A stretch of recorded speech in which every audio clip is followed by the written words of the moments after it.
A ver, pensemos en esto por un segundo. La historia del arte que nos contaron, la que está en los libros, casi siempre sigue una misma línea. Pero, ¿y si esa historia estuviera, digamos, incompleta? Hoy vamos a meternos con una idea que busca, literalmente, darle la vuelta al mapa del arte que conocemos. Y bueno, todo arranca con esta idea, una idea potentísima que está resumida en el título de este libro de la historiadora Andrea Yunta, Contra el canon.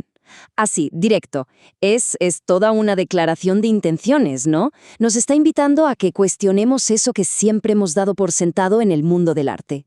Exacto, esa es la pregunta clave, la que está en el corazón de todo este asunto. O sea, ¿qué tal si la versión oficial se está perdiendo de lo mejor?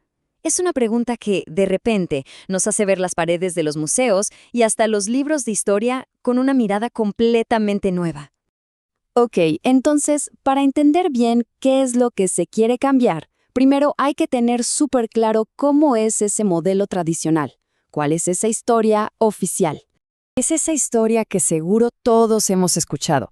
Todo fluye de París a Nueva York, del impresionismo al expresionismo abstracto, como si fuera una línea recta, una evolución lógica, ¿no?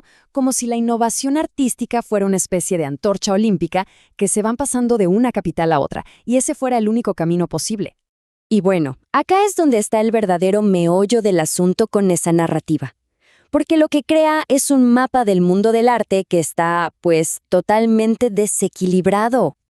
A ver, hagamos una pequeña pausa aquí para definir este término clave, el canon, porque es fundamental entender que no es una lista que cayó del cielo con las mejores obras y ya, para nada. Es una construcción, es una selección que hacen las grandes instituciones, los críticos, los historiadores.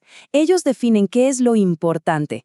Y miren cómo funciona esta dinámica. Por un lado está el centro, ¿no? Nueva York, París, que se presentan como el origen de todo, del universal, del original. Y por otro lado está la periferia, pensemos en Buenos Aires, San Paulo, que queda en un segundo plano, queda como el lugar que solo copia, que imita, que recibe las ideas tarde. Es, básicamente, un eco, no una voz con peso propio. Pero, a ver, ¿qué pasaría si agarramos ese mapa y simplemente lo borramos? Si empezamos de cero, ¿qué tal si nos imaginamos un mundo del arte sin un único centro? Aquí está el punto clave. Yunta lo dice clarísimo. Esta división entre centro y periferia no tiene que ver solo con geografía y ni siquiera con calidad artística. Tiene que ver con poder. Así de simple. Es un sistema diseñado para mantener un orden, para validar unas historias y, claro, para dejar a otras muchísimas afuera. Y aquí es donde entra un concepto que, la verdad, lo cambia todo. La idea de las vanguardias simultáneas. ¿Qué significa esto? Pues que la innovación, la chispa creativa, no salía de un solo lugar.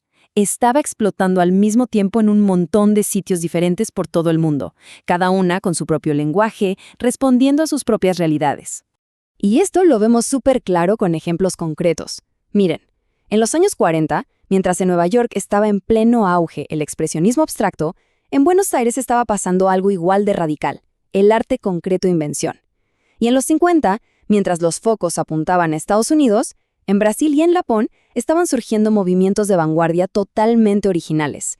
Ojo, no eran copias, eran más bien conversaciones sucediendo en paralelo. Ok, dejemos la teoría por un momento y vamos a un caso real. A ver cómo toda esta discusión se vivió de una forma, increíblemente dramática y muy, muy pública. La escena es esta. Estamos en enero de 2017. El lugar, nada más y nada menos que el MoMA de Nueva York, el Museo de Arte Moderno. O sea, uno de los grandes templos que ayudó a construir precisamente esa historia oficial, esa línea recta de la que venimos hablando. Y de un día para otro, los visitantes empiezan a ver letreros como este al lado de algunas obras.